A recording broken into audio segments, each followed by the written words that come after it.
Welcome back to Partnerships Unraveled, the podcast where we unravel the mysteries of partnerships and channel on a weekly basis. My name is Rick van der Bos and I'm the CEO and founder at Chenext, and I'm here together with Martin Whitehead, Senior Director Global Partner Marketing at SAP. Martin, how are you doing today? Very well, Rick. It's great to be here. Thanks for having me on. Yeah, likewise. I'm excited for today with your experience, Martin, in the channel actually for so long already, but also definitely in specifically the partner marketing area. I think we're going to have a very interesting conversation. I hope so. I think it's going to be good. Let's get right in, right? Yeah, absolutely. And I think, Martin, I was looking at your LinkedIn profile actually, and what really interested me was that you made quite some big changes, and we had a bit of a discussion already together prior to recording, which is around that actually there's a lot of noise at the moment right now, right, in the channel. And how have you experienced that lately, and what are you seeing there? Yeah, I mean, I think it's not a. I don't think it's necessarily a challenge that's just exclusively in the partner world in the ecosystem space. I think as it relates to getting to your audience, the amount of noise that everyone is experiencing, us and our partners and our customers and everyone experiencing a very high level of background noise and getting information coming at them from multiple directions at all times. So I think it's a big challenge for everyone to figure out how do we get through that noise in an effective way. And as it relates specifically to the partner space, I think it's amplified. Actually, I think any vendor that has an ecosystem of a certain level of maturity likely has a central managed communications portfolio comprising of a central partner website portal where it's self-service to get information, and around that portfolio will be around that central website will be a number of globally managed communication vehicles, whether that be newsletters, hopefully profile driven, right, and customized, one-off emails, to partner social media channels, podcasts, right, events. So partners are hearing information from those trusted sources, but outside of that, they might also be hearing in a less managed way from regions and market units or solution areas and line of business areas of the business. They're probably getting system notifications as it relates to their partner relationship, legal notifications, programmatic emails and notifications about administrating their MDF reimbursement or system access to certain things and requesting license keys. And so they're getting a lot of information outside of that central resource of communications that they receive from the vendor. And maybe the partner attends an event, a customer event.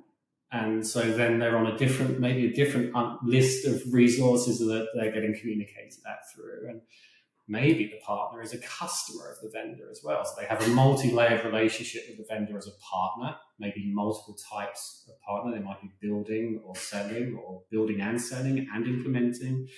And then they might be a customer of the vendor as well. So they receive communications in that arena as their customer, as it relates to their customer relationship with the vendor. And then the partner, if you take all of that information that a partner might be receiving, and then you can multiply that situation by however many number of different vendor relationships they have, right? How many partners are not just one-stop shops anymore. They're not just working with one vendor. They have multiple relationships. So I think the noise is deafening, and I think as it relates to the partner space specifically, I think a lot of the times our partners feel like they're drinking from a fire hose and they're struggling to figure out where to focus their efforts and their very limited time and resources. It's a big challenge for everyone. Yeah, I like the way you phrased that actually, and also what I like hear and read also from like all the marketing gurus, etc., is that nowadays attention is the most valuable asset there is. And I think that's indeed Right. really what you see both in the consumer world, but also in B2B, and specifically for us in partner, of course.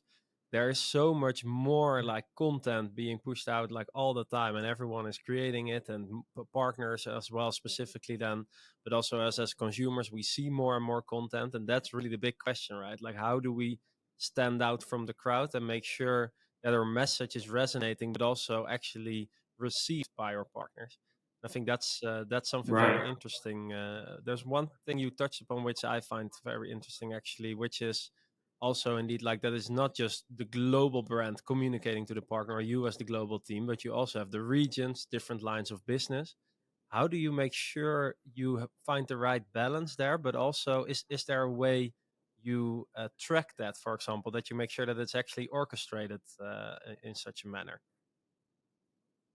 Yeah, I mean, I think we all have a responsibility to do things responsibly, right? As organizations, I think I don't think there's one specific answer to the problem. I think it's a very rounded approach to try and address this issue. Um, I think we have to we have to establish what are our trusted sources of information that the partner should be trusting and optimize those to their full extent. Continue to evaluate them and continue to make sure that they're working in an effective way. And yes, clearly we measure the impact of our variety of different vehicles as it relates to the partner portal or our newsletters or our social channels or our events or our webinars, our podcasts, etc. We continue to evaluate and look at those to make sure that having a measurable impact on the business and that there's content consumption happening there and that we're helping to activate our partners. But I mean, as it relates to that, we have to continually look at that, but also we need to make sure that when we're measuring these things, that we're listening to the results and making adjustments along the way.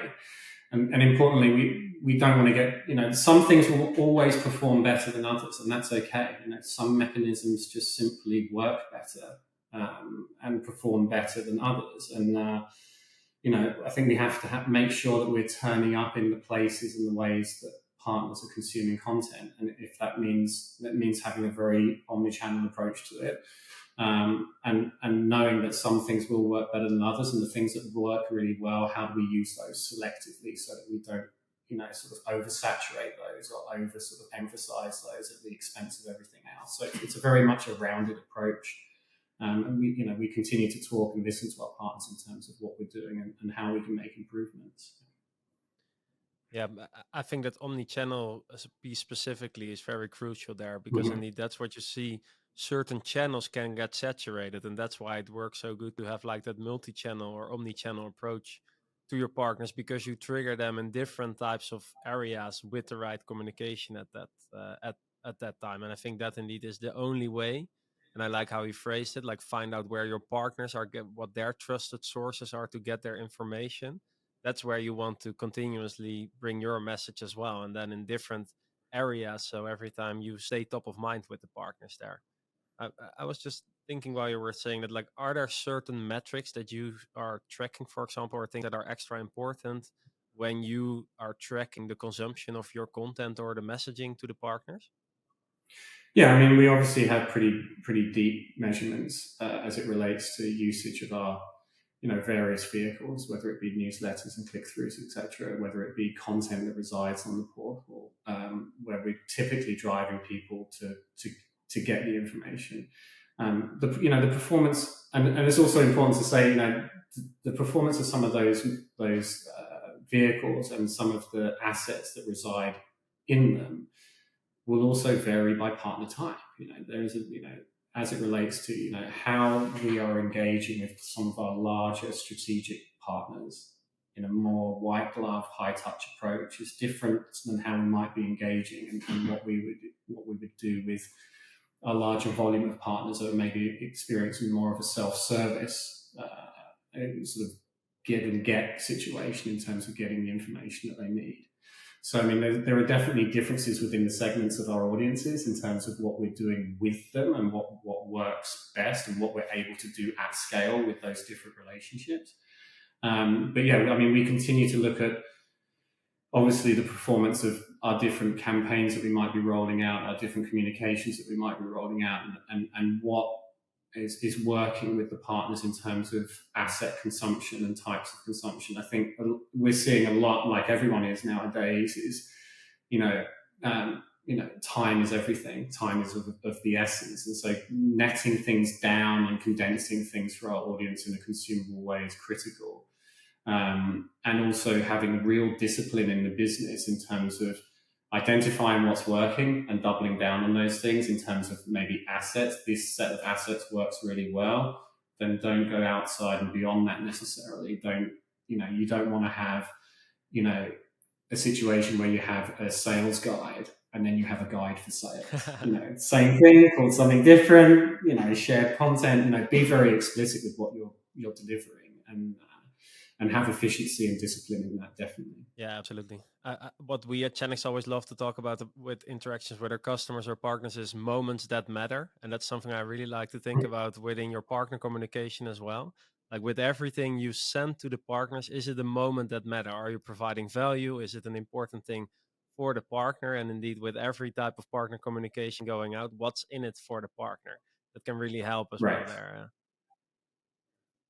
Yeah, I think the problem of getting those moments and making those moments memorable and sticky and valuable is going to become even more important. I mean, I don't think you can have a conversation with anyone today without the topic of AI coming up.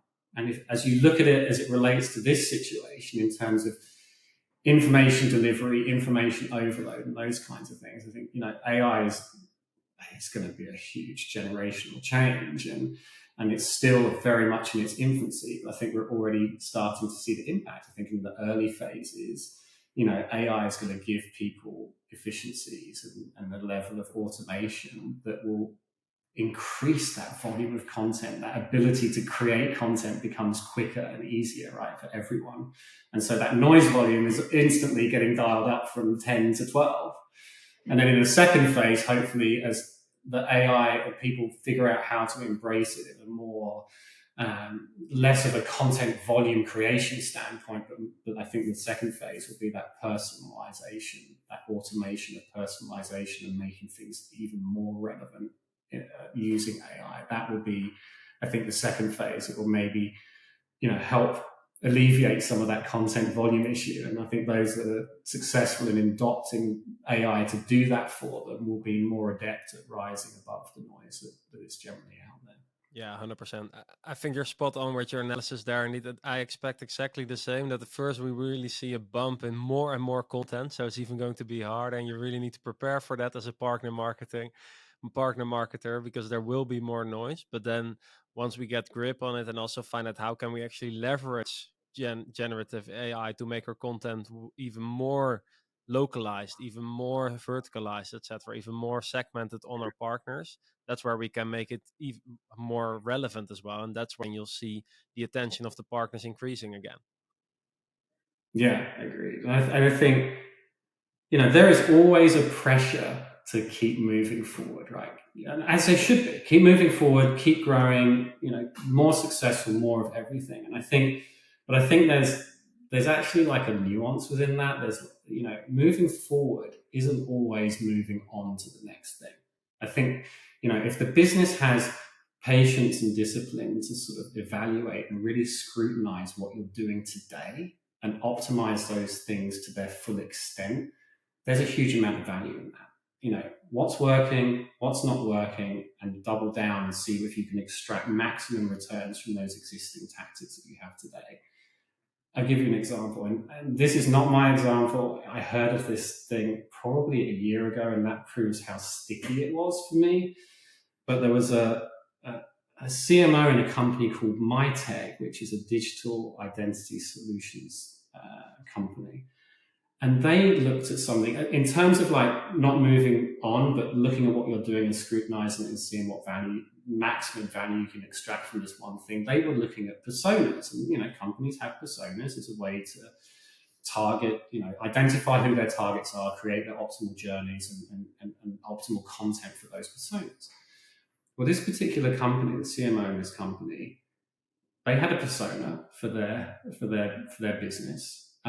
And they gave their persona a personality, which is brilliant. It's absolute genius. And they gave the persona a name. They called him Pete.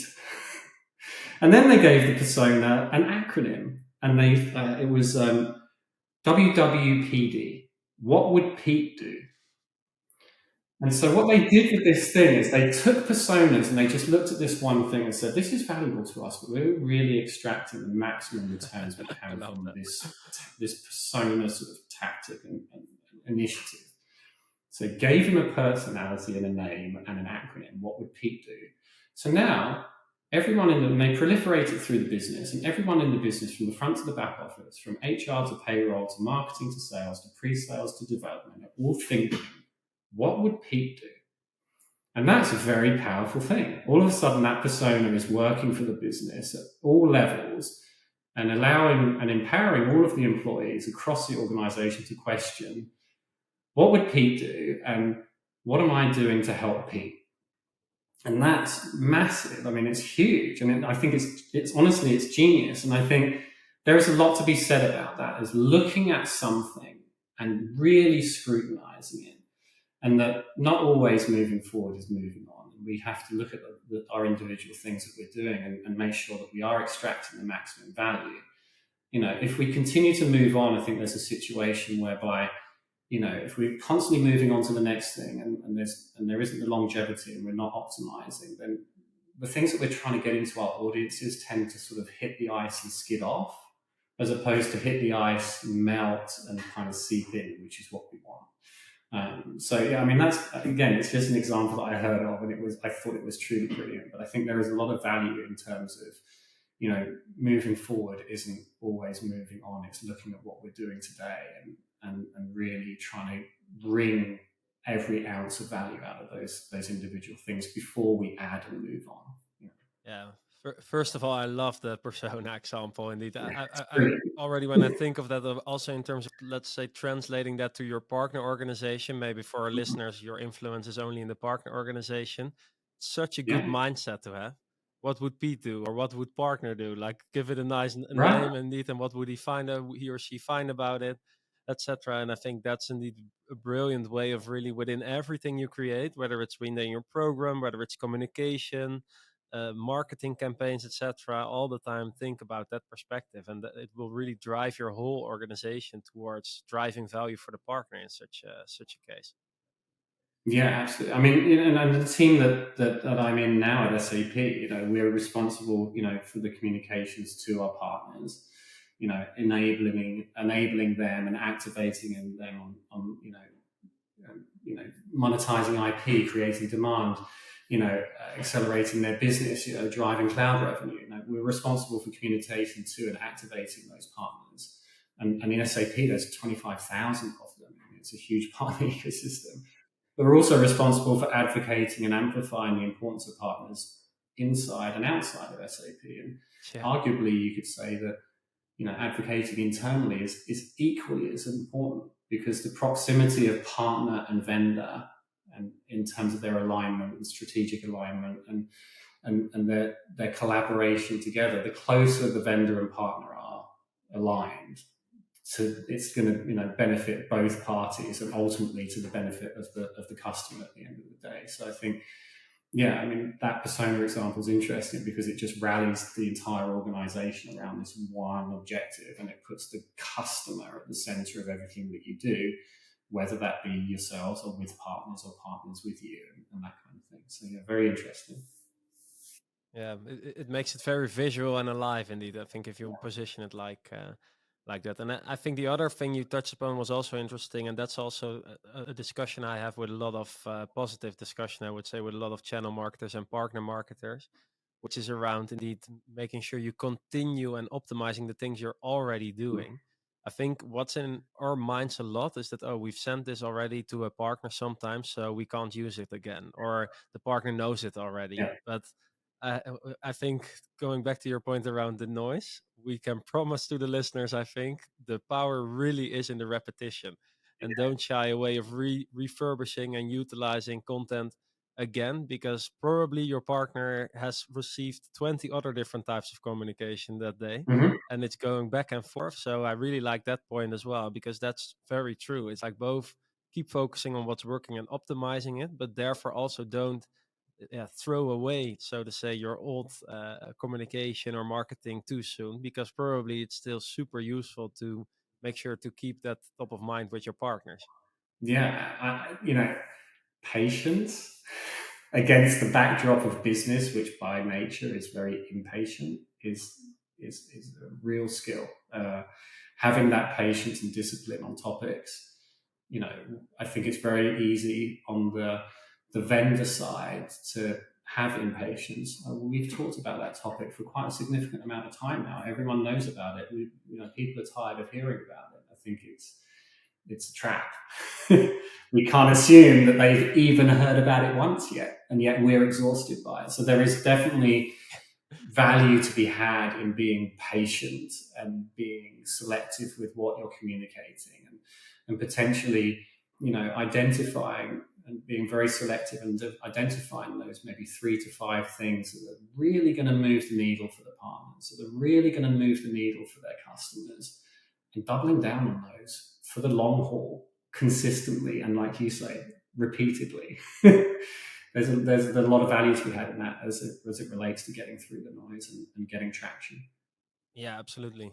It's always like find a couple of things you can say in 1,000 ways. I think that's Yeah, indeed the marketing lesson I always learned, and also actually I'm implementing myself on my own LinkedIn, in the podcast, etc. There's a couple of messages, and we're talking about it in very different ways, but that's the way you really get recognition, but also from your partners that they understand your message, but also start to like attach your that message to your brand. And I think that's what you want eventually with the communication towards the partners.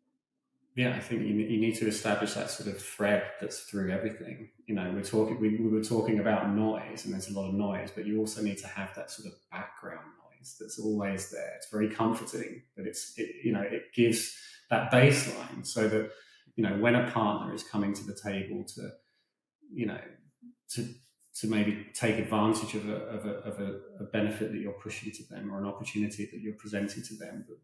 If they have that background noise and understanding about what it is, and they come to the table at a higher level, more able to execute than if they haven't heard it. So there's definitely value in those things. Creating that continual drumbeat around some of those top strategic topics in a very consistent way. Yeah, 100%. I like the word drumbeat there indeed, like making sure that there's a continuous and a consistent communication to the partners. One of the things that struck with me, indeed, 25,000 partners. That's a lot. And then also, indeed, how do you make sure you keep the content relevant for a specific segment of partners? It's a question I get a lot from both listeners and from customers and vendors we're speaking with. What type of things do you utilize for segmentation when you send out communication, etc.? Like what do you find most important to personalize content for partners? Yeah, I mean, we have a variety of different capabilities. I think there's obviously a lot of with an ecosystem of over 25,000 partners. There's a lot of maturity there. There's a lot of longevity there in terms of how long it's got taken to get to that point. People that are starting out, are still operationalizing. We're very much at scale. So some of those things in terms of personalization have to be done at the partner. We put the onus, we provide the capabilities to put the onus on the partner to complete a profile and profile themselves to ensure that we're giving them the information that fits their profile. So some of that stuff happens as part of the technology stack. I mean, some of that happens as a capability of the stack that we're using to communicate to partners. And, obviously, some of those things will be decided by their relationship with the vendor, with us. So, there will be certain things that will determine what they see because they are a partner of a particular type. Maybe they're a sales value-added reseller, or maybe they're a development partner, or maybe they're a service partner. Maybe they are one of those partners in the program at a different level. So there are different things that they get based on their level within the program against their type. So some things are determined by their relationship with us as to what they'll see. So, I mean, if we have a body of, 1,000 things that anyone could see based on their relationship with SAP, they might see 300 of those because they're a value-added reseller. They may see 350 of those because they're a gold value-added reseller, for example. So there are some things that are profile-driven at the organizational level, and then we will ask that are defined by their contractual relationship with the vendor, with SAP. And then there are other things that will be determined by the user. So an individual within that partner organization will be able to come in and say, I'm in development, I'm in sales, I am the CEO of the company, I am, and so based on their profile, in terms of their role, they'll see another subset, because that helps us filter. And then they will be able to select preferences as well. So I might be in sales and we're authorized in, a particular solution set, but I'm just focused on this subset of it. So I want to see that information. So that's how we do it at that level. There's different levels of filtering based on profile completion at the organization or at the individual level. And that helps us get the right information to the right people in the right way, in multiple ways, like we were saying earlier, in that omni-channel approach. And then there are other things that we obviously have at our disposal in more of a white glove scenario, and I think a very, a powerful mechanism that continues to get traction in terms of getting the right information to the right people and segmenting to a certain point is using events. It's still a mechanism that I think industry-wide, whether that be in person, virtual, hybrid, high-end, productions or lower-end webinars, are a good way of getting the information into your audience in a targeted way. Yeah, that was actually something that really struck to me on when reading through your LinkedIn as well, around how you actually converted the annual event into first a digital event, but then even further. Could you elaborate a bit more? Because I think there's some very interesting learnings there. Yeah, I mean, I think everyone was forced to change their event strategy, right? 2020, no one had a choice. The pandemic hit, and it was, and everyone had to pivot, and everyone did. And I think people were somewhat surprised by the results and made them question a little bit of what they were doing. I think people continue to question, okay, well, we had to make that pivot, and the old world is coming back a little bit, but I think it's changed the event landscape forever. 2020, people saw great engagement rates because the workforce at large found themselves sitting at home wondering what to do initially. So an event was a great way to use up a little bit of time as people were sort of navigating that new working environment from home. I think 21, we started to see the market obviously flooded with virtual events. Event fatigue was real and it kicked in quickly. And I think in 21, we had a global in-person event every year called SAP Global Partner Summit. 2020 happened. We basically converted that to an online version of that in-person event. And in 2021, we sort of repeated that annual virtual event again, because obviously the world was still very much shut down. But I think in 21, a lot of people were struggling. I think a lot of people were seeing that because of the number of virtual events that were happening, the fact that people were now very much settled in their virtual working environments, grabbing people's attention was far difficult, maintaining it even more difficult. And I think I kind of call 2021 the year of throwing money at the problem. I think a lot of companies, through productivity, production quality, and platform interface functionality as a way of solving the problem, and I don't think it did. I think people were like, we're still not seeing the engagement rates that we want, and we're still seeing things fall. So when 2020 came around, as it relates to events, everyone pivoted. By the time 22 came, I think everyone again started to reevaluate and say, okay, what are we doing with our events? Some stuff's opening back up, but virtual is definitely still a lot of value to be had there. And so we pivoted again. And again, I think it comes back to that topic of look at what you're doing and is it working for you, and is there a way to extract more value from it? And don't be afraid to change it without maybe trying to do the next new thing. So we took our annual virtual global event and switched it out with a virtual series of events that were, we did 4 in 2022. We reached a larger audience cumulatively over those 4 events than we did in that one-time event. We had much higher satisfaction ratings, as we would obviously ask, and poll our attendees. We saw higher retention, and I think we reacted to what the partners were telling us. They said, don't, the broad-based, large-scale year event is great, but there's so much information. And in some instances, it doesn't go deep enough on a topic to help me, capitalize and take advantage of it. So we went to a series, and each of our episodes was one topic, one high-value, strategically important topic. And that way, we knew that we were never going to attract a massive audience for that because it's a subset. But we knew that the people that were coming, it was relevant to them. And then it was always had a live component, really live. This is another thing that's interesting that the new audience might like. Don't ask your attendees to register for a live event that isn't actually live. It's simulated live. They don't like that.